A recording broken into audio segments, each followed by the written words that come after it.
If you look at the polling, no single generation will have the Epstein list on the top three of their issues, but people can care about more than one thing at one time. So we care about housing, the cost of living, the cost of food and groceries, but on our list can also be the Epstein list, Like we can also care about transparency and accountability within the government. So I always see this talking point, like if you look at the polling, people don't actually care about Epstein, but they do. It's part of a broader conversation about transparency and accountability. And if you look at polls of young people my age, a lot of young people are already disillusioned with the current institutions or the establishment. A lot of people feel like the institutions haven't worked for them or they're saddled with student debt.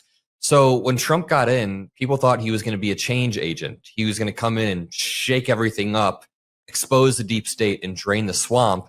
And I think a lot of Gen Zers who maybe had some hope are now realizing he is the swamp. He's worse than the swamp. He'll use the government for his own corruption 10 times more than any other swamp in the past. And the Epstein files has been a really good manifestation of that. The main reason why this has been so incredibly harmful for the administration is obviously because of Pam Bondi's own words back on Fox News in February, where she said, essentially, the list is on my desk right now. Those words really screwed over the admin. They are now getting hoisted by their own petard because they laid this groundwork of conspiratorial thinking and then they rug pulled their conspiratorial fan base. So I don't think this is going to cause a huge MAGA awakening, but I do think it'll create slightly less dogmatic supporters in the long run, which is what you want. You want at least a small fraction of MAGA to be peeled off and be less dogmatic and think, maybe this administration does cover up some things. Maybe they do lie about some things. So overall, Gen Z is already prone to being skeptical, and I think this is going to increase the skepticism. Now, let me ask you this, though. With key figures who are still shielded and just many, many questions obviously still unanswered, you believe that the Epstein case exposes a systemic immunity for the powerful? And if so, how entrenched do you think that immunity actually is? A systemic immunity for the powerful. I am vacillating back and forth sometimes on how deep I think the Epstein list goes. Here's the position I took to my audience. I think that as a collective society, we have way overhyped what exists in the Epstein files. I have people in my comment section who get mad when I say that I don't think. Me too.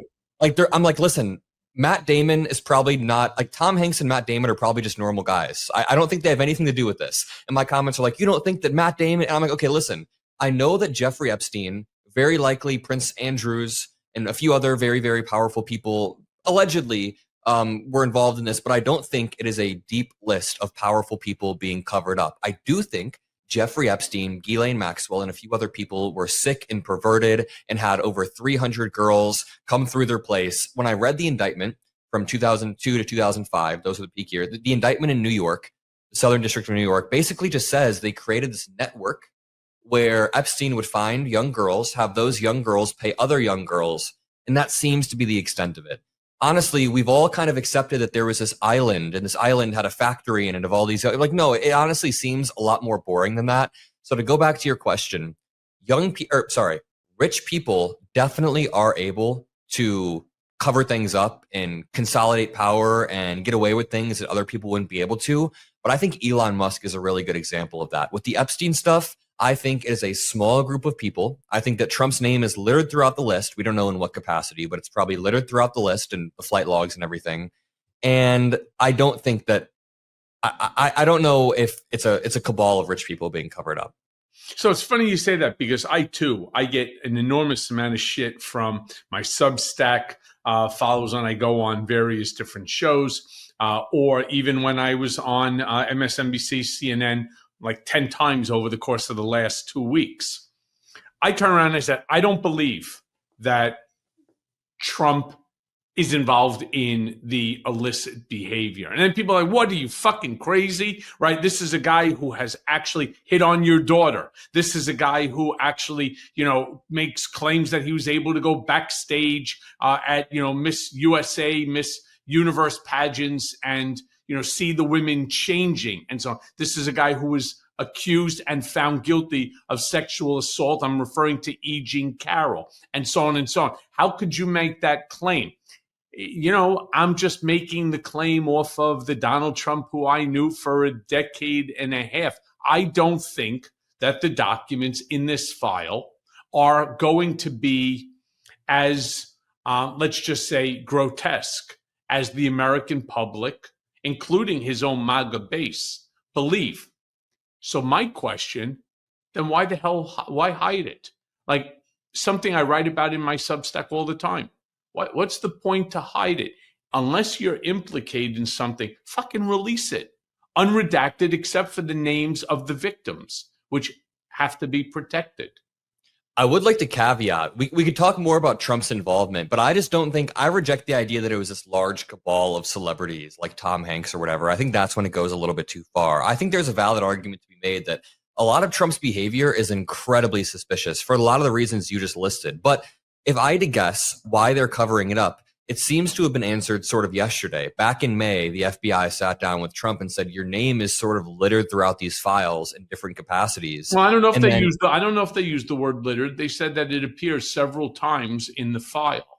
Littered was my word, but it appears several times in the file. We can change that. And then Elon Musk directly says Trump's name is in the files. That's why they won't release it. Then they refuse to release it. But I don't know. You said it's not the Donald Trump you've known for 10 years, but you just listed a lot of things about a pretty despicable person that you knew. So like he walked into dressing rooms after buying multiple beauty pageants and then bragged about that on Howard Stern. He said that he can grab women because they let you do it. Didn't he host a behind the scenes party in '93 with just him and Epstein? I mean, maybe he didn't openly like display these things around you, but there's some weird ass stuff he did with Jeffrey Epstein. I totally agree with you. Weird it is. And if taken at its word, is even worse. I've gone backstage with Trump remember, I only started full time in 2007, and much of the stuff that is reflective in this file certainly precedes my time with him. But I've gone backstage with him at Miss Universe, Miss USA, even the Miss Teen USA pageant. I was one of 3 people on the board of directors for the Miss Universe organization. I never saw anybody without their clothes on. I never saw anybody in their underwear. I never even saw anybody actually in anything maybe other than their bikini. Trump did. Trump said he did. He said he did. Was he just trying to be impressive to Howard Stern? That's even worse. What's impressive about that? That's even worse. Well, he was trying to impress him or something. Say, oh my God. Because, Howard would do oh my God, you got to see these beautiful women with their gorgeous bodies, just to sort of play to the audience. Trump does that a lot. Now, I'm not going to argue about the E. Jean Carroll case. That case exists. I'm certainly not going to defend comments that I've heard him make and so on. But comments is not criminality. That's the only point I'm trying to make, is that I hate this concept of conspiracy theories, because to a conspiracy theorist, they are never satisfied. It's always something. Oh, well, if that's not true, then what about this? All right. And what if he did that? You can never argue with a conspiracy theorist, because as you're proving them wrong, they're coming up with another conspiracy to conflate the first one. That's the issue that I have. I believe, as a lawyer, somebody who lived their life dealing with facts and real evidence, there exists, and I don't want my listeners to get me wrong on this, there exists a real file, all right? A real file that was accumulated by law enforcement over like many years, 6-7 years, starting with what took place down in Florida with Epstein's case, all the way through to the Southern District, as you said. There's real documents by law enforcement. Release the file. Let us take a look at the facts, not facts put forth by you, not facts put forth by me, certainly not facts put forth by Donald Trump, Caroline Leavitt, Tulsi Gabbard, or MAGA Mike Johnson, or anybody. Put the facts put out by and accumulated by law enforcement. That way, we don't have to speculate anymore. I'd love to get your take on the recent $220 million settlement between Columbia University and the Trump administration. First and foremost, I'd like to know where the money's going to go, right? And I know it's over a 3-year payout, but they made a $220 million settlement, which to me exposes institutional failures in handling abuse allegations. You agree that this payout represents real accountability? Or do you think that it's a financial band-aid to protect not just their prestigious reputation, but also the billions of dollars that they intended to get through government grants? I would need to read the settlement, but the allegation is that they failed to protect their students against anti-Semitism. Correct. I think that there's probably some truth to that. Yeah. By the way, it goes more than just anti-Semitism. It's about all of DEI in terms of which students are brought into the school. It's also about who the professors are, what the curriculum that they're teaching are, specifically to Middle Eastern studies. It might overreach there. That seems like some executive overreach. Here's the thing. I've seen cases on campus of course, anti-Semitism or stuff like that.